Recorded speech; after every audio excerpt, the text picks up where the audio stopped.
ਮੈਂ ਅਕਸਰ ਜਦੋਂ ਵੀ ਸਲਮ ਦੇ ਬੱਚਿਆਂ ਨੂੰ ਦੇਖਦੀ ਸੀ ਕਿ ਘੁੰਮ ਰਹੇ ਹੁੰਦੇ ਨੇ ਤੇ ਮੈਨੂੰ ਬਹੁਤ ਫੀਲ ਹੁੰਦਾ ਸੀ। ਬੋਲਦੀ ਰਹਿੰਦੀ ਸੀ ਔਰ ਕਈ ਵਾਰ ਕਈ ਬੱਚਿਆਂ ਨੂੰ ਬਹੁਤ ਹੀ ਬੁਰੀ ਕੰਡੀਸ਼ਨ 'ਚ ਬਾਰਿਸ਼ 'ਚ ਭਿੱਜਦੇ ਹੋਏ ਦੇਖ ਕੇ ਵਿਦਆਊਟ ਕਲੋਥਸ ਦੇਖ ਕੇ ਮੈਂ ਆਪਣੇ ਹਸਬੈਂਡ ਨੂੰ ਅਕਸਰ ਕਹਿੰਦੀ ਸੀ ਕਿ ਇਹਨਾਂ ਬੱਚਿਆਂ ਵਾਸਤੇ ਕੁਝ ਹੋਣਾ ਚਾਹੀਦਾ ਹੈ। तेरी मिट्टी में मिल जावां गुल बन के मैं खिल जावां इतनी सी है दिल की आरज़ू। ਇਹਨਾਂ ਨੂੰ ਬੱਚਿਆਂ ਨੂੰ ਇੱਕ ਗੱਲ ਸਿਖਾਉਂਦੀ ਹਾਂ। ਤੁਹਾਡੇ ਸਾਹਮਣੇ ਕਈਆਂ ਨੇ ਕਿਹਾ ਅਸੀਂ ਡਾਕਟਰ ਬਣਨਾ ਹੈ, ਕਈਆਂ ਨੇ ਕਿਹਾ ਇੰਜੀਨੀਅਰ ਬਣਨਾ, ਹੋ ਸਕਦਾ ਬਣ ਵੀ ਜਾਣ, ਹੋ ਸਕਦਾ ਨਾ ਵੀ ਬਣਨ। ਮੇਰਾ ਪਰਪਸ ਰਹਿੰਦਾ ਕਿ ਇਹਨਾਂ ਬੱਚਿਆਂ ਨੂੰ ਮੈਂ ਇੱਕ ਅੱਛਾ ਇਨਸਾਨ ਬਣਾਵਾਂ। ਮੈਂ ਇਹਨਾਂ ਨੂੰ ਇਹ ਕਹਿੰਦੀ ਹਾਂ, ਹਮੇਸ਼ਾ ਇਹ ਸਿਖਾਉਂਦੀ ਹਾਂ ਕਿ ਇੱਕ ਅੱਛਾ ਇਨਸਾਨ ਇੱਕ ਅੱਛਾ ਡਾਕਟਰ ਬਣ ਸਕਦਾ ਹੈ, ਇੱਕ ਅੱਛਾ ਟੀਚਰ ਬਣ ਸਕਦਾ ਹੈ, ਲੇਕਿਨ ਇੱਕ ਡਾਕਟਰ ਜ਼ਰੂਰੀ ਨਹੀਂ ਇੱਕ ਅੱਛਾ ਇਨਸਾਨ ਹੋਏ।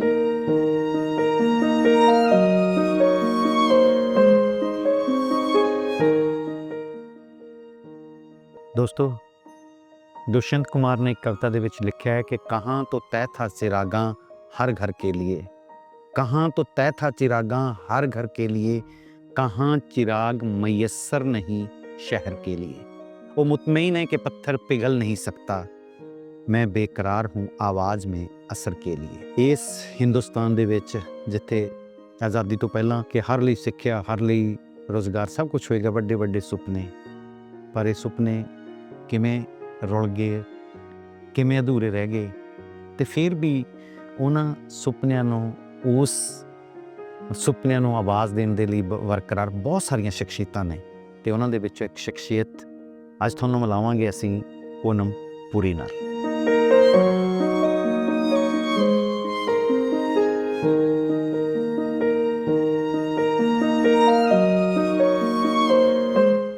आपका क्या नाम है? राज। स्कूल जाते हो? कौन सी क्लास में? 3 क्लास में? कठी 3 क्लास में? प्री प्राइमरी में जाते हो हैं? प्री क्लास में। अच्छा, तो आपको बूटे अच्छे लगते हैं, पौधे अच्छे लगते हैं, फूल अच्छे लगते हैं आपको? क्या बनोगे तुम? फौजी। अरे बाप रे, फौजी! पूरे देश की सेवा तुम ही करोगे। Very good.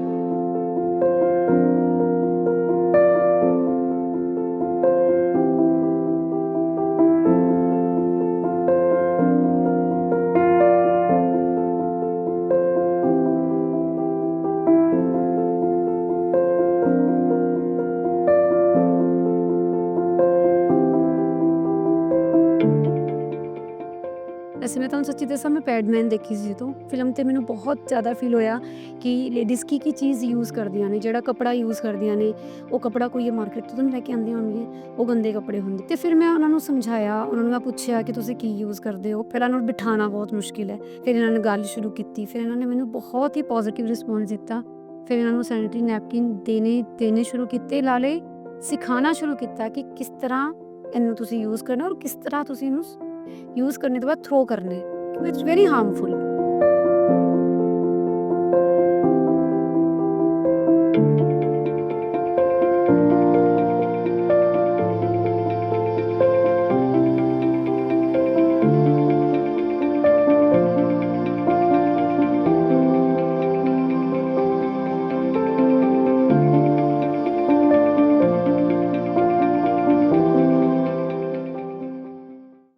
आप यहाँ मैडम के पास आते हैं, तो मैडम के पास आकर के आपको सबसे अच्छी चीज़ क्या लगती है, जो आपको यहाँ आने के लिए होता है कि मुझे ये चीज़ सबसे अच्छी लगती है इसलिए मैं यहाँ आता हूँ?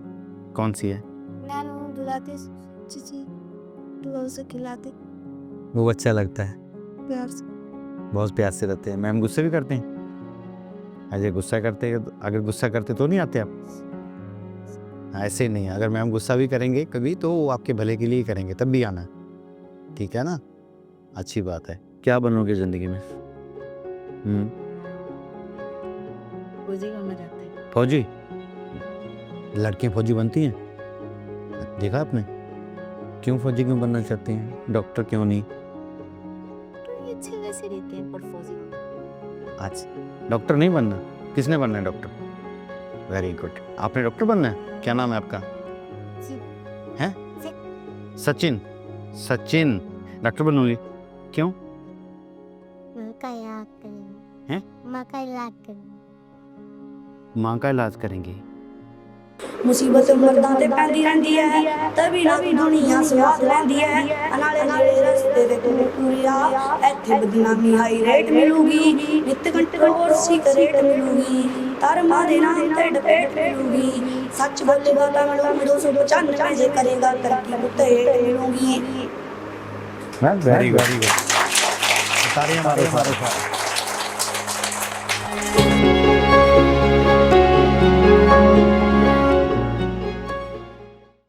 ਬਦਲਾਵ ਦੀ ਇਸ ਲੜੀ ਦੇ ਵਿੱਚ ਜਦੋਂ ਆਪਾਂ ਗੱਲ ਕੀਤੀ ਸੀਗੀ ਬੱਚਿਆਂ ਨਾਲ ਗੱਲ ਕੀਤੀ ਬੱਚਿਆਂ ਦਾ ਇੱਕ ਪੂਰਾ ਉਹ ਇੱਕ ਸਿਸਟਮ ਦੇਖਿਆ ਆਪਾਂ ਕਿ ਬੱਚੇ ਆ ਕੇ ਬੈਠੇ ਆ ਸਕੂਲ ਵਾਂਗ ਬੈਠੇ ਆ ਔਰ ਇੱਥੇ ਆ ਕੇ ਉਹਨਾਂ ਦੀ ਹੈਲਪ ਵੀ ਹੈ ਉਹ ਚੰਗੀਆਂ ਗੱਲਾਂ ਵੀ ਸਿੱਖਦੇ ਆ ਇਹ ਇੱਕ ਬਹੁਤ ਹੀ ਖੂਬਸੂਰਤ ਉਪਰਾਲਾ ਹੈ ਹਾਂ ਇਹ ਗੱਲ ਠੀਕ ਹੈ ਕਿ ਜਿਸ ਸਿਸਟਮ ਨੂੰ ਜਾਂ ਜੇ ਕਹੀਏ ਸਰਕਾਰਾਂ ਨੂੰ ਜਿਹੜਾ ਉਪਰਾਲਾ ਕਰਨਾ ਚਾਹੀਦਾ ਹੈ ਉਹ ਸਰਕਾਰਾਂ ਦੀ ਬਜਾਏ ਉਹ ਆਮ ਲੋਕ ਕਰ ਰਹੇ ਨੇ ਜਿਨ੍ਹਾਂ ਨੂੰ ਸਮਾਜ ਦਾ ਫਿਕਰ ਹੈ ਔਰ ਉਸ ਸਮਾਜ ਦਾ ਫਿਕਰ ਕਰਨ ਵਾਲਿਆਂ ਦੇ ਵਿੱਚ ਜਿਵੇਂ ਮੈਂ ਪਹਿਲਾਂ ਵੀ ਜ਼ਿਕਰ ਕੀਤਾ ਸੀਗਾ ਕਿ ਆਪਾਂ ਗੱਲ ਕਰਾਂਗੇ ਪੂਨਮ ਮੈਮ ਨਾਲ ਜਿਹੜਾ ਇਹ ਕੰਮ ਆਪਣੇ ਮੋਢਿਆਂ 'ਤੇ ਚੱਕ ਕੇ ਇਹਨੂੰ ਬਾਖੂਬੀ ਨਿਭਾ ਰਹੇ ਨੇ ਔਰ ਮੈਨੂੰ ਲੱਗਦਾ ਕਿ ਸਮਾਜ ਦੇ ਦੂਜੇ ਲੋਕਾਂ ਨੂੰ ਵੀ ਇੱਕ ਸ਼ੀਸ਼ਾ ਵੀ ਦਿਖਾ ਰਹੇ ਨੇ ਔਰ ਇੱਕ ਬਹੁਤ ਵੱਡੀ ਗੱਲ ਜਿਹੜੀ ਮੈਂ ਕਹਿਣਾ ਚਾਹੁੰਦਾ ਹੈ ਕਿ ਜਦੋਂ ਖਾਸ ਕਰਕੇ ਪੰਜਾਬ ਦੇ ਵਿੱਚ ਇੱਕ ਗੱਲ ਇਹ ਫੈਲਾਈ ਜਾ ਰਹੀ ਹੈ ਇਹ ਗੱਲ ਕੀਤੀ ਜਾ ਰਹੀ ਹੈ ਕਿ ਪੰਜਾਬ ਦੇ ਵਿੱਚੋਂ ਪ੍ਰਵਾਸੀ ਮਜ਼ਦੂਰਾਂ ਨੂੰ ਭਜਾ ਦਿੱਤਾ ਜਾਵੇ ਇਹਨਾਂ ਨੇ ਪੰਜਾਬ ਦੇ ਵਿੱਚ ਗੰਦ ਪਾਇਆ ਹੈ ਤਾਂ ਪੂਨਮ ਮੈਮ ਵਰਗੇ ਉਹਨਾਂ ਪ੍ਰਵਾਸੀ ਮਜ਼ਦੂਰਾਂ ਦੇ ਬੱਚਿਆਂ ਨੂੰ ਝੁੱਗੀਆਂ 'ਚੋਂ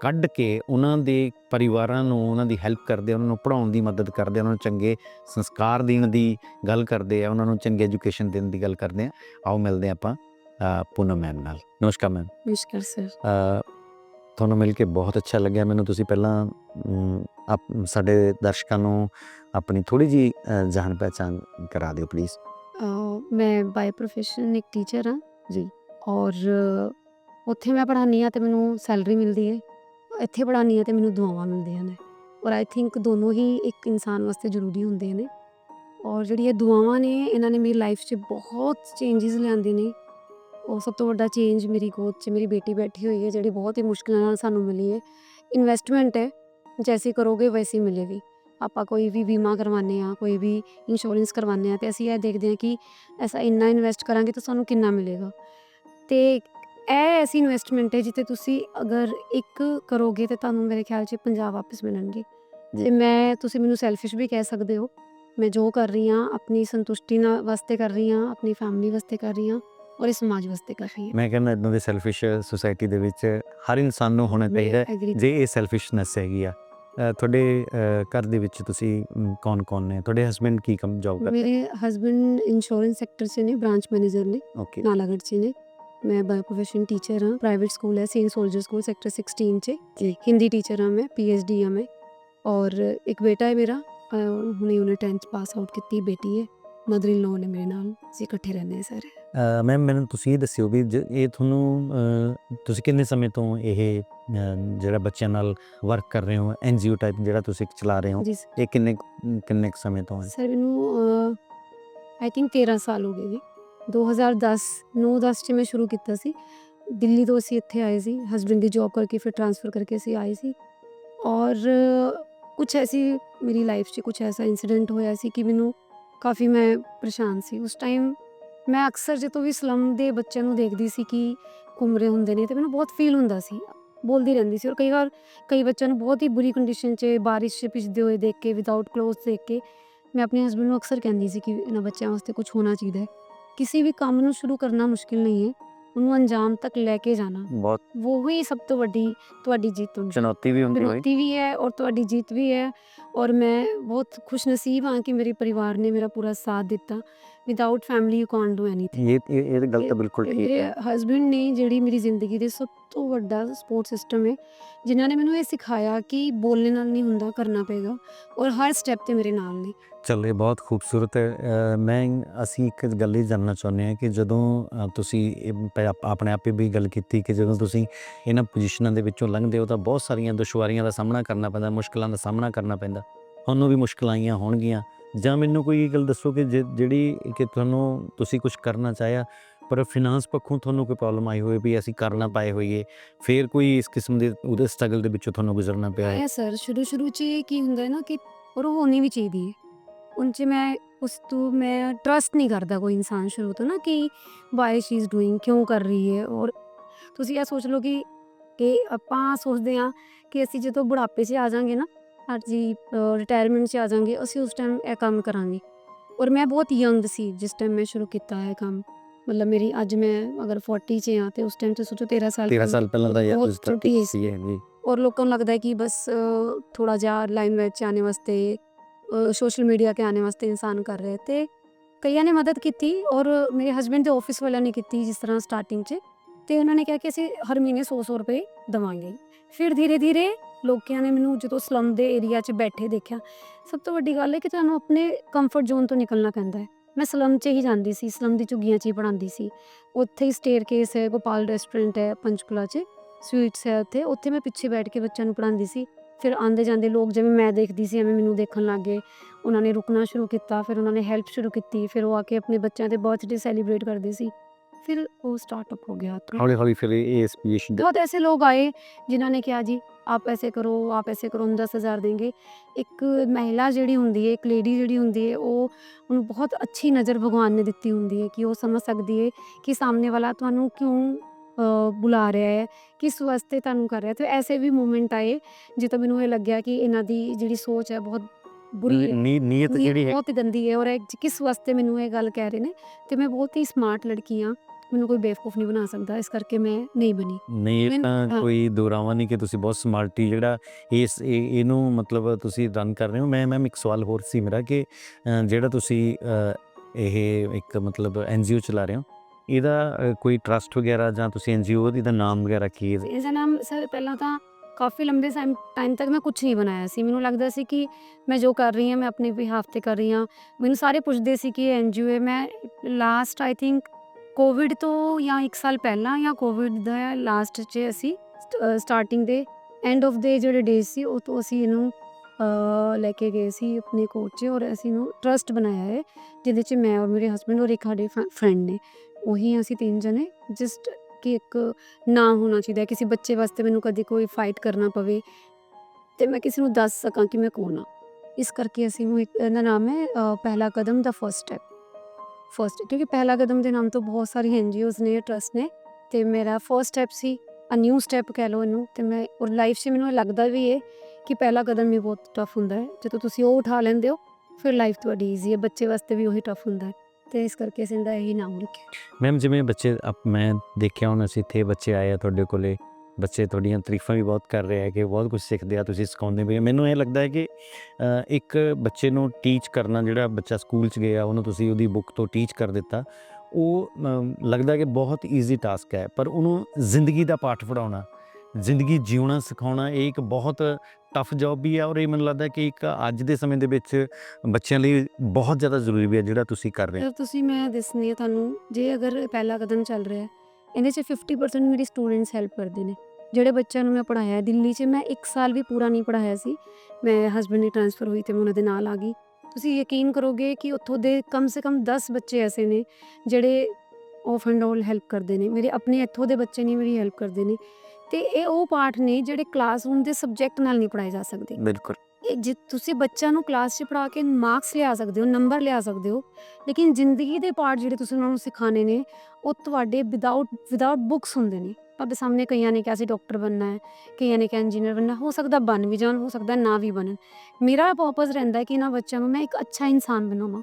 ਮੈਂ ਇਹਨਾਂ ਨੂੰ ਇਹ ਕਹਿੰਦੀ ਹਾਂ, ਹਮੇਸ਼ਾ ਇਹ ਸਿਖਾਉਂਦੀ ਹਾਂ ਕਿ ਇੱਕ ਅੱਛਾ ਇਨਸਾਨ ਇੱਕ ਅੱਛਾ ਡਾਕਟਰ ਬਣ ਸਕਦਾ ਹੈ, ਇੱਕ ਅੱਛਾ ਟੀਚਰ ਬਣ ਸਕਦਾ ਹੈ, ਲੇਕਿਨ ਇੱਕ ਡਾਕਟਰ ਜ਼ਰੂਰੀ ਨਹੀਂ ਇੱਕ ਅੱਛਾ ਇਨਸਾਨ ਹੋਏ, ਇੱਕ ਟੀਚਰ ਜ਼ਰੂਰੀ ਨਹੀਂ ਇੱਕ ਅੱਛਾ ਇਨਸਾਨ ਹੋਏ। ਕਿਉਂਕਿ ਅਗਰ ਐਸਾ ਹੁੰਦਾ ਤੇ ਇੰਨੇ ਸਾਰੇ ਕੇਸਿਸ ਸਾਡੇ ਸਾਹਮਣੇ ਨਾ ਆਉਂਦੇ। ਤੋ ਅਸੀਂ ਸਕੂਲ 'ਚ ਅਗਰ ਬੱਚਿਆਂ ਨੂੰ ਇਹ ਪੜ੍ਹਾਈਏ, ਕਿਤਾਬਾਂ ਤਾਂ ਅਸੀਂ ਸਾਰੇ ਹੀ ਪੜ੍ਹਾ ਲਾਂਗੇ, ਬੱਚਾ ਘਰ ਵੀ ਪੜ੍ਹ ਲਏਗਾ। ਐਸੀ ਵੱਡੀ ਗੱਲ ਨਹੀਂ ਹੈ ਕਿ ਬੱਚਾ ਘਰ ਬੈਠ ਕੇ ਚੈਪਟਰ ਨਹੀਂ ਪੜ੍ਹ ਸਕਦਾ, ਪੜ੍ਹ ਲਏਗਾ, ਮਾਰਕਸ ਲੈ ਆਏਗਾ। ਲੇਕਿਨ ਐਕਚੁਅਲ 'ਚ ਇੱਕ ਟੀਚਰ ਨੂੰ ਜਿਹੜੇ ਬੱਚਿਆਂ ਨੂੰ ਪੜ੍ਹਾਉਣਾ ਚਾਹੀਦਾ ਹੈ, ਉਹਨੂੰ ਵੈਲਿਊਜ਼ ਸਿਖਾਉਣੀ ਹੈ, ਉਹਨੂੰ ਮੋਰਲ ਵੈਲਿਊਜ਼ ਆਉਣੀ ਚਾਹੀਦੀ ਹੈ, ਉਹਨੂੰ ਇਹ ਪਤਾ ਹੋਣਾ ਚਾਹੀਦਾ ਹੈ ਕਿ ਉਹਨੂੰ ਆਪਣੇ ਮੰਮੀ ਪਾਪਾ ਦੀ ਕਿਵੇਂ ਰਿਸਪੈਕਟ ਕਰਨੀ ਹੈ, ਉਹਨੂੰ ਆਪਣੇ ਟੀਚਰਸ ਗੁਰੂਆਂ ਦੀ ਰਿਸਪੈਕਟ ਕਰਨੀ ਆਉਣੀ ਚਾਹੀਦੀ ਹੈ, ਉਹਨੂੰ ਸੁਸਾਇਟੀ ਦੀ ਰਿਸਪੈਕਟ ਕਰਨੀ ਆਉਣੀ ਚਾਹੀਦੀ ਹੈ। ਉਹਨੂੰ ਇਹ ਪਤਾ ਹੋਣਾ ਚਾਹੀਦਾ ਹੈ ਕਿ ਕਿਸ ਤਰ੍ਹਾਂ ਅਸੀਂ ਸੁਸਾਇਟੀ ਵਿੱਚ ਚੱਲਣਾ ਹੈ, ਬੋਲਣਾ ਹੈ, ਕਿਹੜੇ ਨੂੰ ਮੇਰੀ ਨੀਡ ਹੈ ਤੇ ਬੰਦੀ ਹੈਲਪ ਕਰਨੀ। ਇਹਨਾਂ ਨੂੰ ਇੱਕ ਚੀਜ਼ ਤਾਂ ਅਸੀਂ ਦੇਖਿਆ, ਬੱਚਿਆਂ ਨੇ ਚੀਜ਼ ਕਹਿ ਕੇ ਸਮਾਈਲ ਕੀਤੀ ਔਰ ਰੱਟ ਗਈ ਇਹਨਾਂ ਨੂੰ ਇਹ ਚੀਜ਼। ਇਹਨਾਂ ਨੂੰ ਮੈਂ ਇੱਕ ਹੀ ਚੀਜ਼ ਕਹਿੰਦੀ ਹਾਂ ਕਿ ਜਿਹੜੇ ਇਨਸਾਨ ਨੇ ਤੁਹਾਡੀ ਹੈਲਪ ਕੀਤੀ ਹੈ, ਠੀਕ ਹੈ, ਉਹਨੂੰ ਤੁਹਾਡੇ ਤੋਂ ਕੁਛ ਨਹੀਂ ਚਾਹੀਦਾ। ਉਹਨਾਂ ਨੂੰ ਤੁਹਾਡੇ ਸਮਾਈਲ ਕਰਦੇ ਹੋਏ ਚਿਹਰੇ ਚਾਹੀਦੇ ਨੇ। ਇਹ ਨਾ ਹੋਏ ਕਿ ਪੈਸਾ ਜ਼ਿਆਦਾ ਆ ਜਾਏ ਔਰ ਜਿਹੜੇ ਲੋਕ ਨੇ ਉਹ ਛੁੱਟਦੇ ਚਲੇ ਜਾਣ। ਤੇ ਮੈਂ ਇਹਨੂੰ ਬਸ ਇਹ ਜ਼ਰੂਰ ਚਾਹੁੰਦੀ, ਜਿਹੜਾ ਮੇਰਾ ਬਹੁਤ ਵੱਡੀ ਰਿਕੁਐਸਟ ਹੈ ਗਵਰਨਮੈਂਟ ਤੋਂ, ਕਿ ਮੈਂ ਅਗਰ 200 ਲੇਡੀਜ਼ ਨੂੰ ਸੈਨੇਟਰੀ ਨੈਪਕਿਨ ਦੇ ਰਹੀ ਹਾਂ, ਆਇਰਨ ਕੈਲਸ਼ੀਅਮ ਦੇ ਰਹੀ ਹਾਂ ਔਰ ਲਗਭਗ 150-180 ਸਟੂਡੈਂਟਸ ਨੂੰ ਦੇ ਰਹੀ ਹਾਂ, ਤੇ ਇੱਥੇ ਹਜ਼ਾਰੋਂ ਬੱਚੇ ਨੇ, ਹਜ਼ਾਰੋਂ ਲੇਡੀਜ਼ ਨੇ, ਸਿਰਫ ਇੱਥੇ ਹੀ ਨਹੀਂ ਹੈ, ਪੂਰੇ ਪੰਜਾਬ ਹਰਿਆਣਾ ਪੂਰੇ ਦੇਸ਼ 'ਚ ਕਿੰਨੀਆਂ ਨੇ ਜਿਨ੍ਹਾਂ ਨੂੰ ਇਹਨਾਂ ਦੀ ਨੀਡ ਹੈ। ਇਹਨਾਂ ਦੀ ਅੱਖਾਂ ਪੀਲੀਆਂ ਨੇ, ਇਹਨਾਂ ਤੋਂ ਕੰਮ ਨਹੀਂ ਹੁੰਦਾ, ਹੱਡੀਆਂ 'ਚ ਦਰਦ ਹੁੰਦਾ ਹੈ। ਮੈਂ ਤਾਂ ਡਾਕਟਰ ਨਹੀਂ ਹਾਂ, ਮੈਂ ਇਹਨਾਂ ਨੂੰ ਪੁੱਛਦੀ ਹਾਂ, ਮੈਨੂੰ ਸਾਰਾ ਕੁਝ ਦੱਸਦੇ ਨੇ, ਮੈਨੂੰ ਇਹ ਪ੍ਰੋਬਲਮ ਹੈ, ਮੈਨੂੰ ਇਹ ਪ੍ਰੋਬਲਮ ਹੈ। ਡਾਕਟਰਸ ਕਿਉਂ ਨਹੀਂ ਆਉਂਦੇ? ਕਿਉਂ ਨਹੀਂ ਇੱਥੇ ਵਿਜ਼ਿਟ ਕਰਦੇ? ਕਿਉਂ ਨਰਸਿਸ ਨਹੀਂ ਆਉਂਦੀ? ਕਿਉਂ ਇਹਨਾਂ ਨੂੰ ਮੈਡੀਸਿਨਸ ਨਹੀਂ ਮਿਲਦੀ? ਕਿਉਂ ਇਸ ਲਈ ਇਨ ਲੇਡੀਜ਼ ਨੂੰ ਜਿਹੜੀਆਂ ਸਭ ਤੋਂ ਜ਼ਿਆਦਾ ਵਰਕ ਕਰਦੀਆਂ ਨੇ, ਸਵੇਰੇ ਆਪਣਾ ਪੱਥਰ ਤੋੜ ਕੇ ਆਉਂਦੀਆਂ ਨੇ, ਰਾਤੀ ਆਉਂਦੀਆਂ ਨੇ ਹੱਸਦੇ ਹੋਏ ਚਿਹਰੇ ਨਾਲ, ਫਿਰ ਘਰ ਆ ਕੇ ਆਪਣੇ ਘਰ ਵਾਲਿਆਂ ਦੀ ਮਾਰ ਖਾਂਦੀਆਂ ਨੇ, ਖਾਣਾ ਬਣਾਉਂਦੀਆਂ ਨੇ ਔਰ ਫਿਰ ਕੰਮ 'ਤੇ ਚਲੀ ਜਾਂਦੀਆਂ ਨੇ। ਕੋਈ ਮੈਡੀਸਨ ਪ੍ਰੋਵਾਈਡ ਨਹੀਂ ਹੁੰਦੀ, ਬੁਖਾਰ ਹੋਏ ਕੁਛ ਹੋਵੇ ਕੰਮ 'ਤੇ ਚਲੀ ਜਾਂਦੀਆਂ ਨੇ, ਕਿਉਂਕਿ ਠੇਕੇਦਾਰ ਨੇ ਤਾਂ ਪੈਸੇ ਕੱਟ ਲੈਣੇ ਨੇ। ਔਰ ਮਿਲਣੇ ਵਾਲਾ ਜਿਹੜਾ ਪੈਸਾ 8,000-9,000 ਰੁਪਇਆ ਹੈ, ਅਗਰ ਤੁਹਾਡਾ ਉਹਦੇ 'ਚ 500-500 ਰੁਪਇਆ ਕੱਟੀ ਜਾਏਗਾ ਤਾਂ ਕੀ ਖਾਣਗੇ? ਕਿੱਥੋਂ ਦਵਾਈ ਬਾਰੇ ਸੋਚ ਸਕਦਾ ਹੈ ਗਰੀਬ ਇਨਸਾਨ? ਆਇਰਨ ਕੈਲਸ਼ੀਅਮ ਤਾਂ ਸੋਚ ਹੀ ਨਹੀਂ ਸਕਦਾ, ਕਿਵੇਂ ਸੋਚੇਗਾ ਕਿ ਉਹਨੂੰ ਆਇਰਨ ਕੈਲਸ਼ੀਅਮ ਇਹ ਤਾਂ ਐਕਸਟਰਾ ਹੈ ਨਾ। ਅਸੀਂ ਉਹ ਲੇਡੀਜ਼ ਨੂੰ ਮਿਲਣਾ ਚਾਹੀਦਾ ਹੈ, ਪਰ ਸਰਕਾਰ ਨਹੀਂ ਕਰਦੀ।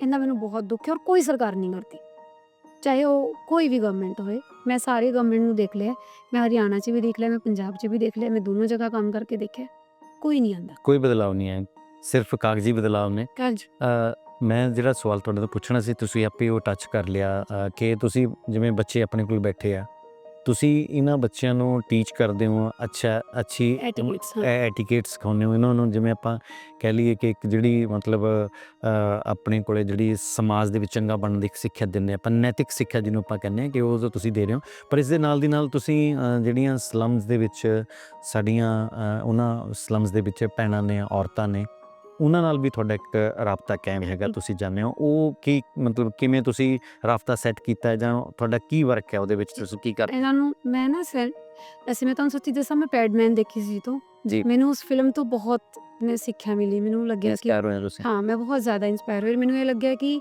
ਇਹ ਫਿਲਮ ਹੀ ਰਹਿ ਜਾਏਗੀ, ਲੋਕੀ ਦੇਖਣਗੇ, ਫਿਲਮ ਦੇਖ ਕੇ ਰੋ ਕੇ ਆ ਜਾਂਦੇ ਨੇ, ਫਿਰ ਇਹ ਖਤਮ ਹੋ ਜਾਂਦਾ ਹੈ। ਅੱਛਾ, ਮੈਂ ਦੇ ਤਾਂ ਮੈਂ ਉਸ ਤੋਂ ਪਹਿਲਾਂ ਤੋਂ ਰਹੀ ਸੀ, ਐ ਨਹੀਂ ਗੱਲ ਹੈਗੀ ਕਿ ਮੈਂ ਦੇ ਨਹੀਂ ਰਹੀ ਸੀ, ਕਿਉਂਕਿ ਮੈਨੂੰ ਪਤਾ ਹੈ ਕਿ ਇੱਕ ਲੇਡੀ ਦੀ ਕੀ ਨੀਡ ਹੈ। ਔਰ ਮੈਂ ਜਦੋਂ ਉਸ ਫਿਲਮ 'ਤੇ ਮੈਨੂੰ ਬਹੁਤ ਜ਼ਿਆਦਾ ਫੀਲ ਹੋਇਆ ਕਿ ਲੇਡੀਜ਼ ਕੀ ਚੀਜ਼ ਯੂਜ਼ ਕਰਦੀਆਂ ਨੇ, ਜਿਹੜਾ ਕੱਪੜਾ ਯੂਜ਼ ਕਰਦੀਆਂ ਨੇ, ਉਹ ਕੱਪੜਾ ਕੋਈ ਮਾਰਕੀਟ ਤੋਂ ਨਹੀਂ ਲੈ ਕੇ ਆਉਂਦੀਆਂ ਹੋਣਗੀਆਂ, ਉਹ ਗੰਦੇ ਕੱਪੜੇ ਹੁੰਦੇ ਹੋਣਗੇ, ਮਾਰਕੀਟ ਤੋਂ ਖਰੀਦਦੇ ਹੁੰਦੇ ਤਾਂ ਪੈਡ ਖਰੀਦ ਲੈਣ। ਪੈੜੀ ਖਰੀਦ ਲੈਂਦੀ। ਫਿਰ ਮੈਂ ਜਦੋਂ ਪਹਿਲੀ ਵਾਰੀ ਗਈ, ਇਹ ਲੋਕੀ ਗੱਲ ਨਹੀਂ ਕਰਦੇ, ਇਹ ਤੁਹਾਡੇ ਨਾਲ ਤੁਹਾਨੂੰ ਮਤਲਬ ਮੈਨੂੰ ਇਸ ਕਰਕੇ ਜਾਣਦੇ ਸੀ ਕਿਉਂਕਿ ਮੈਂ ਬੱਚਿਆਂ ਕਰਕੇ ਸਲਮ 'ਚ ਜਾਂਦੀ ਸੀ। ਹੁਣ ਤਾਂ ਬੱਚੇ ਜ਼ਿਆਦਾਤਰ ਘਰ ਆਉਂਦੇ ਨੇ ਕੋਵਿਡ ਤੋਂ ਬਾਅਦ, ਮੈਂ ਅਕਸਰ ਹੁਣ ਵੀ ਸਲਮ 'ਚ ਜਾਂਦੀ ਹਾਂ। ਮੰਥ 'ਚ ਮੇਰੀ 2-3 ਵਿਜ਼ਿਟ ਉਹ ਵਾਲੇ ਸਲਮ 'ਚ ਹੀ ਹੁੰਦੀਆਂ ਨੇ। ਜਿਹੜੀ ਮੇਰੀ ਦੂਜੀ ਸਲਮ ਹੈ ਉਹ ਮੇਰੇ ਸਕੂਲ ਦੇ ਰਸਤੇ 'ਚ ਆਉਂਦੀ ਹੈ, ਤਾਂ ਉਹਨਾਂ ਕੋਲ ਤਾਂ ਮੈਂ ਜਾਂਦੀ ਹਾਂ, ਉਹਨਾਂ ਕੋਲ ਮੇਰਾ ਜਾਣਾ ਰੁਕਣਾ ਹੁੰਦਾ ਹੈ, ਮੈਂ ਉਹਨਾਂ ਨਾਲ ਗੱਲ ਕਰਕੇ ਆਉਂਦੀ ਹਾਂ, ਸਮਾਨ ਦੇ ਕੇ ਆਉਂਦੀ ਹਾਂ, ਨੋਟਬੁੱਕਸ ਵਗੈਰਾ। ਅਤੇ ਫਿਰ ਮੈਂ ਉਹਨਾਂ ਨੂੰ ਸਮਝਾਇਆ, ਉਹਨਾਂ ਨੂੰ ਮੈਂ ਪੁੱਛਿਆ ਕਿ ਤੁਸੀਂ ਕੀ ਯੂਜ਼ ਕਰਦੇ ਹੋ। ਆਈ ਥਿੰਕ 2-4 ਜ਼ਰੂਰ ਐਸੀਆਂ ਮਿਲੀਆਂ, ਮੈਂ ਝੂਠ ਨਹੀਂ ਬੋਲਾਂਗੀ, ਜਿਹੜੀਆਂ ਪੈਡ ਯੂਜ਼ ਕਰਦੀਆਂ ਸੀ, ਬਟ ਮੈਕਸੀਮਮ ਉਹ ਸੀ ਜਿਹੜੇ ਨਹੀਂ ਕਰਦੀਆਂ ਸੀ। ਫਿਰ ਉਹਨਾਂ ਨੂੰ ਸਮਝਾਇਆ, ਪਹਿਲਾਂ ਉਹਨਾਂ ਨੂੰ ਬਿਠਾਉਣਾ ਬਹੁਤ ਮੁਸ਼ਕਿਲ ਹੈ, ਤੁਸੀਂ ਇਹਨਾਂ ਨੂੰ ਕਿਵੇਂ ਇਕੱਠਾ ਕਰੋ। ਕੰਮ ਵਾਲੀਆਂ ਨੇ, ਲੰਚ ਟਾਈਮ 'ਤੇ ਆਈਆਂ ਨੇ, ਆਪਣਾ ਲੰਚ ਬਣਾਉਣਗੀਆਂ ਜਾਂ ਤੁਹਾਡੇ ਨਾਲ ਗੱਲ ਕਰਨਗੀਆਂ। ਫਿਰ ਸੰਡੇ ਚੂਜ਼ ਕੀਤਾ ਗਿਆ ਕਿ ਸੰਡੇ ਜਾਈਏ, 5 ਵਜੇ ਤੋਂ ਬਾਅਦ ਜਾਈਏ। ਫਿਰ ਇਹਨਾਂ ਨੇ ਗੱਲ ਸ਼ੁਰੂ ਕੀਤੀ, ਫਿਰ ਇਹਨਾਂ ਨੇ ਮੈਨੂੰ ਬਹੁਤ ਹੀ ਪੋਜ਼ੀਟਿਵ ਰਿਸਪੌਂਸ ਦਿੱਤਾ। ਫਿਰ ਇਹਨਾਂ ਨੂੰ ਸੈਨੇਟਰੀ ਨੈਪਕਿਨ ਦੇਣੇ ਸ਼ੁਰੂ ਕੀਤੇ, ਨਾਲੇ ਸਿਖਾਉਣਾ ਸ਼ੁਰੂ ਕੀਤਾ ਕਿ ਕਿਸ ਤਰ੍ਹਾਂ ਇਹਨੂੰ ਤੁਸੀਂ ਯੂਜ਼ ਕਰਨਾ ਔਰ ਕਿਸ ਤਰ੍ਹਾਂ ਤੁਸੀਂ ਇਹਨੂੰ ਯੂਜ਼ ਕਰਨ ਤੋਂ ਬਾਅਦ ਥਰੋ ਕਰਨਾ ਹੈ, ਕਿ ਇਟਸ ਵੈਰੀ ਹਾਰਮਫੁਲ ਤੁਸੀਂ ਜਿਹੜੇ ਏਰੀਆ 'ਚ ਰਹਿੰਦੇ ਹੋ। ਫਿਰ ਉਹਨਾਂ ਨੇ ਉਹ ਚੀਜ਼ਾਂ ਨੂੰ ਸਿੱਖਿਆ ਔਰ ਉਹਨਾਂ ਨੇ ਹੁਣ ਕਦੀ ਵੀ ਮੈਨੂੰ ਐਸਾ ਟਾਈਮ, ਮੈਂ ਵਿਚਕਾਰ ਸੋਚਿਆ ਇਹਨਾਂ ਨੂੰ ਹੈਬਿਟ ਹੋ ਗਈ ਹੈ, ਹੁਣ ਮੈਂ ਦੇਖਦੀ ਹਾਂ ਕਿ ਅਗਰ ਮੈਂ ਨਾ ਦੇਵਾਂ ਤਾਂ ਇਹ ਆਪਣੇ ਆਪ ਲੈਣਾ ਸ਼ੁਰੂ ਕਰਨਗੇ। ਬਟ ਬਹੁਤ ਕਮ ਲੇਡੀਜ਼ ਸੀ ਜਿਨ੍ਹਾਂ ਨੇ ਮੇਰੇ ਨਾ ਜਾਣੇ ਤੋਂ ਬਾਅਦ ਲਿਆ ਹੋਏ। ਫਿਰ ਮੈਨੂੰ ਲੱਗਿਆ ਕਿ ਨਹੀਂ, ਇਹ ਨਹੀਂ ਲੈ ਪਾਉਣਗੇ, ਫਿਰ ਮੈਂ ਉਹਨੂੰ ਕੰਟੀਨਿਊ ਕੀਤਾ, ਫਿਰ ਜਾ ਹੀ ਰਹੇ ਹਾਂ ਅਸੀਂ। ਔਰ ਉਸ ਤੋਂ ਨਾਲ ਐਡ ਔਨ ਅਸੀਂ ਕੀ ਕੀਤਾ, ਜਦੋਂ ਕੋਈ ਨਾਲ ਨਹੀਂ ਮਿਲਿਆ ਤਾਂ ਫਿਰ ਅਸੀਂ ਆਪਣੇ ਆਪ ਹੀ ਆਇਰਨ ਔਰ ਕੈਲਸ਼ੀਅਮ ਵੀ ਐਡ ਔਨ ਕੀਤਾ। ਇੱਕ ਗੱਲ ਤੇ ਮੈਂ ਗਵਰਨਮੈਂਟ ਨੂੰ ਜ਼ਰੂਰ ਥੈਂਕਸ ਕਹਾਂਗੀ, ਜਿਹੜੇ ਜੈਨ ਸਟੋਰ ਇਹਨਾਂ ਨੇ ਖੋਲ੍ਹੇ ਨੇ, ਜਿੱਥੇ ਸਸਤਾ ਮਿਲਦਾ ਹੈ ਸਮਾਨ। ਮੈਂ ਚਾਹੁੰਦੀ ਹਾਂ ਕਿ ਜਿੰਨੇ ਵੀ ਲੋਕ ਮੈਨੂੰ ਸੁਣ ਰਹੇ ਨੇ, ਉਹ ਅਗਰ ਇਹਨਾਂ ਦੀ ਹੈਲਪ ਕਰਨਾ ਚਾਹੁੰਦੇ ਨੇ ਮੈਡੀਸਿਨਸ ਵਾਸਤੇ, ਸਿਰਫ ਜੈਨ ਸਟੋਰਸ 'ਤੇ ਜਾਣ, ਕਿਉਂਕਿ ਉੱਥੇ ਇੰਨਾ ਸਸਤਾ ਮਿਲਦਾ ਹੈ, ਮਾਰਜਨ ਤੁਹਾਨੂੰ ਕਈ ਵਾਰੀ ਹਾਫ ਤੋਂ ਵੀ ਘੱਟ ਮਿਲੇਗਾ। ਔਰ ਉਹੀ ਮੇਰਾ ਬਜਟ ਵਧਿਆ, ਉਹੀ ਮੈਂ ਜ਼ਿਆਦਾ ਲੋਕਾਂ ਨੂੰ ਹੁਣ ਈਜ਼ੀ ਹੈਲਪ ਕਰ ਸਕੇ।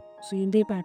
ਮੈਂ ਇੱਕ ਸਵਾਲ ਇਹ ਪੁੱਛਣਾ ਚਾਹੁੰਦਾ ਹਾਂ ਕਿ ਅਸਲ ਦੇ ਵਿੱਚ ਜਿਹੜੀ ਜ਼ਿੰਮੇਵਾਰੀ ਤੁਸੀਂ ਨਿਭਾ ਰਹੇ ਹੋ, ਮੇਰਾ ਖੁਦ ਦਾ ਮੰਨਣਾ ਹੈ ਇਹ ਜ਼ਿੰਮੇਵਾਰੀ ਤੁਹਾਡੀ ਨਹੀਂ ਹੈ, ਇਹ ਜ਼ਿੰਮੇਵਾਰੀ ਸਾਡੀਆਂ ਸਰਕਾਰਾਂ ਦੀਆਂ ਹੈ। ਉਹਨਾਂ ਦਾ ਚੰਗੀ ਹੈਲਥ ਦੇਣਾ, ਚੰਗੀ ਐਜੂਕੇਸ਼ਨ ਦੇਣਾ, ਇਹ ਸਾਡੀਆਂ ਸਰਕਾਰਾਂ ਦੇ ਫਰਜ਼ ਆ, ਉਹਨਾਂ ਦੇ ਕੰਮ ਨੇ, ਉਹਨਾਂ ਦੇ ਕਰਤੱਵ ਹੈ, ਪਰ ਉਹ ਨਹੀਂ ਕਰ ਰਹੇ। ਇਹ ਤੁਸੀਂ ਕਰ ਰਹੇ ਹੋ। ਮੈਂ ਇੱਕ ਗੱਲ ਇਹ ਪੁੱਛਣਾ ਚਾਹੁੰਦਾ ਕਿ ਜਿੱਥੇ ਤੁਸੀਂ ਬੱਚਿਆਂ ਨੂੰ ਇੱਕ ਨੈਤਿਕ ਸਿੱਖਿਆ ਦੇ ਰਹੇ ਹੋ, ਉੱਥੇ ਕੀ ਤੁਸੀਂ ਇਹਨਾਂ ਬੱਚਿਆਂ ਨੂੰ ਕਿਤੇ ਇਹ ਵੀ ਮਤਲਬ ਪ੍ਰੇਰਦੇ ਹੋ ਕਿ ਤੁਹਾਡੇ ਹੱਕ ਕਿਤੇ ਹੋਰ ਚਲੇ ਜਾਂਦੇ ਆ, ਤੁਹਾਡੇ ਨਾਲ ਧੱਕਾ ਕਿਉਂ ਹੈ, ਤੁਹਾਡੇ ਲਈ ਐਜੂਕੇਸ਼ਨ ਕਿਉਂ ਨਹੀਂ ਹੈ, ਤੁਹਾਡੇ ਲਈ ਹੈਲਥ ਕਿਉਂ ਨਹੀਂ ਹੈ? ਇਹਦੇ ਬਾਰੇ ਵੀ ਕਿਤੇ ਨਾ ਕਿਤੇ ਤੁਸੀਂ ਸੁਚੇਤ ਕਰਦੇ ਹੋ ਇਹਨਾਂ ਨੂੰ ਕਿ ਨਹੀਂ ਕਰਦੇ? ਪਿਛਲੀ ਵਾਰੀ ਮੈਂ ਇਹਨਾਂ ਨੂੰ ਬਹੁਤ ਸਿਖਾਉਣਾ ਸ਼ੁਰੂ ਕੀਤਾ ਜਦ ਮੈਨੂੰ ਲੱਗਿਆ ਕਿ ਕਾਫੀ ਬੱਚੇ ਮੈਂ ਐਸੇ ਦੇਖੇ ਜਿਨ੍ਹਾਂ ਦੀ ਆਈਜ਼ ਬਿਲਕੁਲ ਯੈਲੋ ਨੇ ਔਰ ਬਲੱਡ ਦਾ ਮੈਨੂੰ ਦਿਖਦਾ ਹੈ ਬੱਚੇ ਦੀ ਬਹੁਤ ਕਮੀ ਹੈ ਨਾ। ਅਸੀਂ ਆਪਣੇ ਬੱਚਿਆਂ ਨੂੰ ਤਾਂ ਡਿਫਰੈਂਟ ਚੀਜ਼ਾਂ ਲਿਆ ਦਿੰਦੇ ਹਾਂ, ਉਹਨਾਂ ਨੇ ਉਸਤੇ ਫਰੂਟਸ ਲਿਆ ਦਿੰਦੇ ਹਾਂ। ਹੁਣ ਇਹ ਤੁਸੀਂ ਦੇਖੋ ਕਿੰਨਾ ਰੇਟ ਮਹਿੰਗਾ ਹੋ ਗਿਆ ਹੈ, ਚਾਹੇ ਉਹ ਬਾਰਿਸ਼ ਕਰਕੇ ਹੋਇਆ ਹੈ। ਇਹ ਲੋਕ ਕਿਵੇਂ ਅਫੋਰਡ ਕਰ ਸਕਦੇ ਆ? ਅਸੀਂ ਨਹੀਂ ਅਫੋਰਡ ਕਰ ਪਾਉਂਦੇ ਕਈ ਚੀਜ਼ਾਂ, ਤੇ ਇਹ ਬੱਚੇ ਨਹੀਂ ਅਫੋਰਡ ਕਰ ਪਾਉਣਗੇ। ਫਿਰ ਮੈਂ ਇਹਨਾਂ ਨੂੰ ਕਾਫੀ ਦੇਰ ਸਮਝਾਇਆ, ਇਹਨਾਂ ਨੂੰ ਦੱਸਿਆ ਕਿ ਤੁਸੀਂ ਇਸ ਤਰ੍ਹਾਂ ਸਰਕਾਰੀ ਡਿਸਪੈਂਸਰੀ 'ਚ ਜਾ ਸਕਦੇ ਹੋ, ਤੁਸੀਂ ਲੈ ਸਕਦੇ ਹੋ, ਤੁਹਾਡਾ ਰਾਈਟ ਬਣਦਾ, ਮੈਡੀਸਿਨਸ ਤੁਹਾਨੂੰ ਮਿਲਣਗੀਆਂ। ਔਰ ਬਟ ਇਹ ਇੰਨੇ ਇਨੋਸੈਂਟ ਔਰ ਛੋਟੇ ਨੇ। ਔਰ ਮੈਂ ਤੁਹਾਨੂੰ ਇਹ ਕਹਿਣਾ ਚਾਹਾਂਗੀ ਕਿ ਸਰਕਾਰ ਜਿਹੜੀ ਦੁਨੀਆ ਨੂੰ ਚਲਾ ਰਹੀ ਹੈ, ਇਹ ਦੁਨੀਆ ਹੀ ਕੋਈ ਹੋਰ ਹੈ। ਮੈਮ ਜੀ, ਮੈਂ ਅਖੀਰ ਦੇ ਵਿੱਚ ਤੁਹਾਨੂੰ ਇੱਕ ਜਿਹੜਾ ਤੁਹਾਡਾ ਗਿਲਾ ਸ਼ਿਕਵਾ ਔਰ ਸ਼ਿਕਾਇਤ ਜਿਹੜੀ ਬਿਲਕੁਲ ਜਾਇਜ਼ ਹੈ ਇਸ ਸਰਕਾਰ ਦੇ ਪ੍ਰਤੀ, ਮੈਂ ਪਹਿਲਾਂ ਵੀ ਕੀਤਾ ਕਿ ਉਹਨਾਂ ਦਾ ਕੰਮ ਤੁਸੀਂ ਕਰ ਰਹੇ ਹੋ। ਤੁਸੀਂ ਆਪਣੇ ਰਾਹੀਂ, ਇਸ ਸਾਡੇ ਚੈਨਲ ਰਾਹੀਂ ਸਰਕਾਰ ਲਈ ਕੀ ਕਹਿਣਾ ਚਾਹੁੰਦੇ ਹੋ? ਮੈਂ ਕਹਿਣਾ ਚਾਹੁੰਦੀ ਹਾਂ, ਮੈਂ ਇਹ ਨਹੀਂ ਕਹਿੰਦੀ ਕਿ ਇਹ ਲੋਕ ਕੋਈ ਕੰਮ ਨਹੀਂ ਕਰ ਰਹੇ ਹੋਣਗੇ, ਲੇਕਿਨ ਐਕਚੁਅਲ 'ਚ ਜਿਹੜਾ ਗਰਾਊਂਡ ਲੈਵਲ 'ਤੇ ਕੰਮ ਹੈ ਉਹ ਹੋਣਾ ਬਹੁਤ ਜ਼ਰੂਰੀ ਹੈ।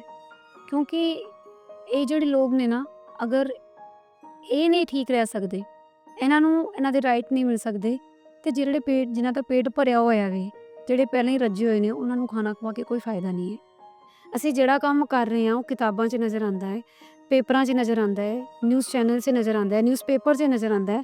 ਲੇਕਿਨ ਕਦੀ ਕਦੀ ਨੇਤਾਵਾਂ ਨੂੰ ਸਲਮ 'ਚ ਆਉਣਾ ਚਾਹੀਦਾ ਹੈ, ਆਪਣੇ ਅੱਛੇ ਏਸੀ ਰੂਮ ਛੱਡ ਕੇ, ਜਿੱਥੇ ਆਪਾਂ ਏਸੀ ਰੂਮ 'ਚ ਬੈਠ ਕੇ ਬੜੇ ਬੜੇ ਨਿਯਮ ਕਾਨੂੰਨ ਬਣਾਉਂਦੇ ਹਾਂ, ਬੜੇ ਬੜੇ ਰਾਈਟਸ ਇਹਨਾਂ ਨੂੰ ਦਿੰਦੇ ਹਾਂ। ਉਹ ਕਦੀ ਨਾ ਕਦੀ ਆਓ, ਉਹਨਾਂ ਨੂੰ ਕਹੋ ਕਿ ਮੇਰੇ ਨਾਲ ਆਓ। ਕੋਈ ਵੀ ਨੇਤਾ ਆਉਣਾ ਚਾਹੁੰਦਾ ਹੈ, ਆਏ ਮੋਸਟ ਵੈਲਕਮ। ਮੈਂ ਛੁੱਟੀ ਲਵਾਂਗੀ ਉਹਨਾਂ ਵਾਸਤੇ, ਮੈਂ ਉਹਨਾਂ ਨੂੰ ਸਲਮ ਦਾ ਏਰੀਆ ਦਿਖਾ ਕੇ ਆਵਾਂਗੀ ਔਰ ਦਿਖਾਵਾਂਗੀ ਕਿ ਇਹ ਜ਼ਿੰਦਗੀ ਕਿਵੇਂ ਜੀ ਰਹੇ ਨੇ। ਔਰ ਇਹ ਬਾਰਿਸ਼ 'ਚ ਬਹੁਤ ਜਗ੍ਹਾ 'ਤੇ ਵਿਜ਼ਿਟ ਹੋ ਰਹੀ ਹੈ, ਇੱਕ ਸਲਮ 'ਚ ਵੀ ਵਿਜ਼ਿਟ ਹੋਣੀ ਚਾਹੀਦੀ ਹੈ। ਇੱਥੇ ਵੀ ਆ ਕੇ ਦੇਖੋ ਕਿ ਇਹ ਲੋਕ ਕਿਵੇਂ ਰਹਿ ਰਹੇ ਨੇ, ਜਿਨ੍ਹਾਂ ਦੇ ਕੋਲ ਬਾਰਿਸ਼ 'ਚ ਸਾਰੇ ਕੱਪੜੇ ਗਿੱਲੇ ਹੋ ਜਾਣ, ਜਿਨ੍ਹਾਂ ਦੇ ਸਾਰੇ ਬਿਸਤਰੇ ਗਿੱਲੇ ਹੋ ਜਾਣ, ਕਿਵੇਂ ਸੁੱਤੇ ਹੋਣਗੇ। ਜਿਨ੍ਹਾਂ 'ਚ ਕੋਈ 2-4 ਮਹੀਨੇ ਦਾ ਬੱਚਾ ਵੀ ਹੋਏਗਾ, ਉਹ ਬੱਚਾ ਪੂਰੀ ਰਾਤ ਭਿੱਜਿਆ ਹੋਏਗਾ, ਉਹਦੀ ਮਾਂ ਨੇ ਉਹਦਾ ਇਲਾਜ ਕਿਵੇਂ ਕਰਵਾਇਆ ਹੋਏਗਾ। ਉਹ ਐਸੀ ਵੀ ਲੇਡੀ ਹੋ ਸਕਦੀ ਹੈ ਜਿੰਦਾ ਬੱਚਾ 2-4 ਦਿਨ ਪਹਿਲਾਂ ਹੀ ਹੋਇਆ ਹੋਵੇ, ਉਹਦੇ ਬਾਰੇ ਵੀ ਤਾਂ ਕੋਈ ਸੋਚੇ ਨਾ ਕਿ ਕਿਸ ਤਰ੍ਹਾਂ ਰਿਹਾ ਹੋਏਗਾ। ਸਾਡੇ ਵਾਸਤੇ ਬਾਰਿਸ਼ ਚਾਏ ਪਕੌੜਿਆਂ ਦਾ ਮਾਧਿਅਮ ਹੁੰਦੀ ਹੈ, ਲੇਕਿਨ ਇਹਨਾਂ ਵਾਸਤੇ ਤੁਹਾਨੂੰ ਮੈਂ ਦੱਸਦੀ ਹਾਂ, ਮੈਨੂੰ ਬਹੁਤ ਇਹ ਰਾਈਸ ਔਰ ਦਾਲ ਦਾ ਆਈਡੀਆ ਕਿਉਂ ਆਇਆ। ਪੂਰੀ ਰਾਤ ਜੁੱਕੀ ਫੜ ਕੇ ਬੈਠੇ ਰਹੇ ਲੋਕ, ਕਿਤੇ ਉੱਪਰੋਂ ਛੱਤ ਨਾ ਉੱਡ ਜਾਵੇ। ਤੁਸੀਂ ਇਹ ਸੋਚੋ, ਇੱਕ ਵਾਰੀ ਇਸ ਮੰਜ਼ਰ ਨੂੰ ਆਪਣੇ ਅੱਖਾਂ ਦੇ ਸਾਹਮਣੇ ਲੈ ਕੇ ਆਓ ਕਿ ਬਾਰਿਸ਼ ਹੋ ਰਹੀ ਹੈ ਬਹੁਤ ਤੇਜ਼, ਔਰ ਮੇਰੇ ਸਾਰੇ ਸਲਮ ਦੇ ਬੱਚੇ ਕਹਿੰਦੇ ਨੇ, ਔਰ ਮੈਨੂੰ ਨੀਂਦ ਨਹੀਂ ਆਉਂਦੀ ਉਸ ਰਾਤ ਕਿ ਇੱਥੇ ਬਰਸਾਤ ਹੋ ਰਹੀ। ਉਹ ਜਦੋਂ ਵੀ ਤੇਜ਼ ਹੁੰਦੀ ਹੈ ਮੈਨੂੰ ਇਹ ਲੱਗਦਾ ਹੈ ਕਿ ਹਾਏ ਅੱਜ ਫਿਰ ਵਿਚਾਰੇ ਆਪਣੀ ਝੁੱਗੀ ਫੜ ਕੇ ਬੈਠੇ ਹੋਣਗੇ। ਪੂਰੀ ਝੁੱਗੀ ਗਿੱਲੀ ਹੋ ਜਾਂਦੀ ਹੈ, ਪੂਰਾ ਬਿਸਤਰਾ ਗਿੱਲਾ ਹੋ ਜਾਂਦਾ ਹੈ। ਤੁਸੀਂ ਸੋਚੋ ਨਾ ਮੰਜ਼ਰ ਦੀ, ਤਾਂ ਸਾਰਾ ਪਰਿਵਾਰ ਸੌਂਦਾ ਨਹੀਂ ਹੈ, ਬਸ ਉਹ ਫੜ ਕੇ ਬੈਠਾ ਕਿ ਇਹ ਜਿਹੜੀ ਉੱਪਰ ਛੋਟੀ ਜਿਹੀ ਛੱਤ ਵੀ ਇਹ ਵੀ ਨਾ ਉੱਡ ਜਾਵੇ। ਅਤੇ ਇਹ ਨਹੀਂ ਦਿਖਦੀ ਕਿਸੇ ਨੂੰ, ਇਹ ਪਤਾ ਤਾਂ ਸਭ ਨੂੰ ਹੀ ਹੈ। ਐਸੀ ਗੱਲ ਨਹੀਂ ਹੈ ਕਿ ਅਸੀਂ ਇੰਨੇ ਵੱਡੇ ਮੁਲਕ 'ਚ ਰਹਿੰਦੇ ਔਰ ਸਾਰੇ ਬਹੁਤ ਵੈਲ ਫੈਮਿਲੀ ਤੋਂ ਨੇ ਕਿ ਸਾਡੇ ਇੱਥੇ ਸਲਮ ਨਹੀਂ ਵੱਸਦਾ। ਇੱਥੇ ਆਉਂਦਾ ਕੋਈ ਨਹੀਂ ਹੈ। ਪਰ ਔਰ ਅਗਰ ਮੈਂ ਇਹ ਵੀ ਕਹਾਂਗੀ ਮੈਂ ਕਰ ਰਹੀ ਹਾਂ ਤਾਂ ਮੈਂ ਕੋਈ ਵੱਡਾ ਕੰਮ ਨਹੀਂ ਕਰ ਰਹੀ, ਕਿਉਂਕਿ ਦੁਨੀਆ ਪਰਮਾਤਮਾ ਨੇ ਸਾਨੂੰ ਬਹੁਤ ਕੁਛ ਅਦਾ ਕੀਤਾ ਹੈ। ਸਾਨੂੰ ਹਵਾ ਬਿਨਾਂ ਪੈਸੇ ਤੋਂ ਮਿਲਦੀ ਹੈ, ਸਾਨੂੰ ਬਹੁਤ ਧਰਤੀ ਆ ਜਿੱਥੇ ਅਸੀਂ ਇਹ ਪ੍ਰਿਥਵੀ 'ਤੇ ਅਸੀਂ ਪੈਰ ਰੱਖਦੇ ਹਾਂ ਬਿਨਾਂ ਪੈਸੇ ਤੋਂ ਰੱਖੇ ਦੇ ਖੜੇ ਹੋਣੇ ਹਾਂ, ਪੇੜ ਮਿਲਦੇ ਨੇ, ਸਭ ਕੁਛ ਮਿਲਦਾ ਹੈ, ਅਤੇ ਅਸੀਂ ਵੀ ਕੁਛ ਦੇਣਾ ਸਾਡਾ ਫਰਜ਼ ਬਣਦਾ ਹੈ। ਮੈਂ ਆਪਣੇ ਹਿੱਸੇ ਤਾਂ ਦੇ ਰਹੀ ਹਾਂ ਕਿਉਂਕਿ ਮੈਂ ਰੱਬ ਨੂੰ ਮੂੰਹ ਦਿਖਾਉਣਾ ਹੈ। ਮੈਨੂੰ ਇਹ ਨਹੀਂ ਪਤਾ ਮੈਂ ਕਦੋਂ ਜਾਣਾ ਇਸ ਦੁਨੀਆ ਤੋਂ, ਲੇਕਿਨ ਜਦੋਂ ਮੈਂ ਜਾਵਾਂ ਮੈਨੂੰ ਇਹ ਦੁੱਖ ਨਾ ਹੋਏ ਕਿ ਮੈਂ ਆਪਣਾ ਹਿੱਸਾ ਨਹੀਂ ਦੇ ਕੇ ਗਈ। ਮੈਂ ਇਹੀ ਗੱਲ ਆਪਣੇ ਹਸਬੈਂਡ ਨੂੰ ਕਹਿੰਦੀ ਹਾਂ, ਇਹੀ ਮੈਂ ਸਭ ਨੂੰ ਕਹਿੰਦੀ ਹਾਂ ਕਿ ਮੈਂ ਜਾਵਾਂਗੀ ਨਾ ਜਿਸ ਦਿਨ, ਮੈਨੂੰ ਦੁੱਖ ਨਹੀਂ ਹੋਏਗਾ ਕਿ ਮੈਂ ਕੁਛ ਕਰ ਨਹੀਂ ਪਾਈ। ਮੈਂ ਬੁਢਾਪਾ ਇੰਤਜ਼ਾਰ ਨਹੀਂ ਕਰ ਸਕਦੀ ਕਿ ਮੇਰਾ ਬੁਢਾਪਾ ਆਏਗਾ ਅਤੇ ਮੈਂ ਕੋਈ ਕੰਮ ਕਰਾਂਗੀ, ਕਿਉਂਕਿ ਪਤਾ ਨਹੀਂ ਬੁਢਾਪਾ ਆਏਗਾ ਵੀ ਕਿ ਨਹੀਂ ਆਏਗਾ। ਅਕਸਰ ਮੈਨੂੰ ਇਹ ਕੁਐਸਚਨ ਕਾਫੀ ਲੋਕ ਪੁੱਛਦੇ ਨੇ, ਇੰਨੀ ਯੰਗ ਏਜ 'ਚ ਕਿਉਂ ਸ਼ੁਰੂ ਕੀਤਾ। ਮੈਂ ਕਿਹਾ ਮੈਨੂੰ ਬੁਢਾਪੇ ਦਾ ਪਤਾ ਨਹੀਂ ਆਉਣਾ ਹੈ ਕਿ ਨਹੀਂ ਆਉਣਾ, ਅਤੇ ਇੱਕ ਆਪਣੇ ਦਿਲ 'ਚ ਇੱਕ ਟੀਸ ਲੈ ਕੇ ਮੈਂ ਨਹੀਂ ਜਾ ਸਕਦੀ ਕਿ ਮੈਂ ਸੁਸਾਇਟੀ ਵਾਸਤੇ ਕੁਛ ਕਰਨਾ ਚਾਹੁੰਦੀ ਸੀ, ਮੈਂ ਨਹੀਂ ਕੀਤਾ। ਇਸ ਕਰਕੇ ਕੋਈ ਕਰੇ ਜਾਂ ਨਾ ਕਰੇ, ਮੈਂ ਆਪਣੇ ਹਿੱਸੇ ਦਾ ਕਰ ਰਹੀ ਹਾਂ। ਪਰ ਇਹ ਭੁੱਖੇ ਢਿੱਡ ਕਿਉਂ ਨੇ? ਇਹਨਾਂ ਝੁੱਗੀਆਂ ਨੂੰ ਫੜ ਕੇ ਸਾਰੀ ਰਾਤ ਬੈਠ ਕੇ ਮੀਂਹ ਦੇ ਵਿੱਚ ਭਿੱਜਣਾ ਅਤੇ ਉਡੀਕ ਕਰਨੀ, ਇਹਨਾਂ ਝੁੱਗੀਆਂ ਦੇ ਵਾਰਸ ਕਿਹਨੇ ਬਣਨਾ ਹੈ, ਇਹ ਫਰਜ਼ ਕਿਹਦਾ ਹੈ, ਇਹ ਬਹੁਤ ਵੱਡੇ ਸਵਾਲ ਨੇ। ਇਹਨਾਂ ਸਵਾਲਾਂ ਨੂੰ ਸਾਨੂੰ ਵੀ ਮੁਖਾਤਬ ਹੋਣਾ ਪੈਣਾ ਹੈ। ਪਰ ਇਸ ਦੁਨੀਆ ਵਿੱਚ ਬੰਦੇ ਖਾਤਰ ਕੋਈ ਵੀ ਕੰਮ ਨਹੀਂ ਉਖੇਰਾ, ਬਸ ਚਾਹੀਦਾ ਸਿਖਰਾਂ ਉੱਤੇ ਪੈੜਾਂ ਕਰਨ ਦਾ ਜ਼ੇਰਾ। ਔਰ ਇਹ ਪੈੜਾਂ ਕਰਨ ਦਾ ਜ਼ੇਰਾ ਜੇ ਪੂਨਮ ਮੈਮ ਕਰ ਸਕਦੇ ਆ ਤਾਂ ਫਿਰ ਹੋਰ ਕਿਉਂ ਨਹੀਂ। ਸਵਾਲ ਤਾਂ ਹੈ ਕਿ ਫਰਜ਼ ਕਿਹਦਾ ਹੈ, ਇਹ ਕੰਮ ਕਿਹਦਾ ਹੈ, ਪਰ ਜੇ ਉਹ ਨਹੀਂ ਤਾਂ ਫਿਰ ਅਸੀਂ ਵੀ ਤਾਂ ਕੁਝ ਕਰ ਸਕਦੇ ਹਾਂ ਨਾ, क्यों नहीं कर सकते। सोचियो ज़रूर। बहुत बहुत शुक्रिया ਤੁਹਾਡਾ। इनको जानते हो? इनको मुझे 2 साल हो गए जानते। तो कब आते हैं, कैसे आपको मिलते जो हर बार सामान लेके आते हैं ये मैम बहुत बढ़िया है, हम लोग सीख भी देते हैं ये मैम। हैं? पढ़ाते भी आपके बच्चे? हाँ, हमारे बच्चों को पढ़ाते भी, सामान भी देते हैं। बहुत हम लोगों की सेफ्टी करती है, तो ये हमको लोगों पेट भी बांटते हैं, कोई सामान भी आते हैं तो सामान भी बांट के जाते हैं। सारे मोहल्ले को इकट्ठे करती है, जो ना 1-2 के देखे जाए सो नहीं है, सारे लोगों को इकट्ठा करती है, तब ये चीज़ बांटते हैं, चाहे थोड़ा क्यों मिलती हो, मिल देती है सारे सब। ये इन लोग इनसे हमें मैम से हम लोगों को बहुत सेफ्टी मिलती है।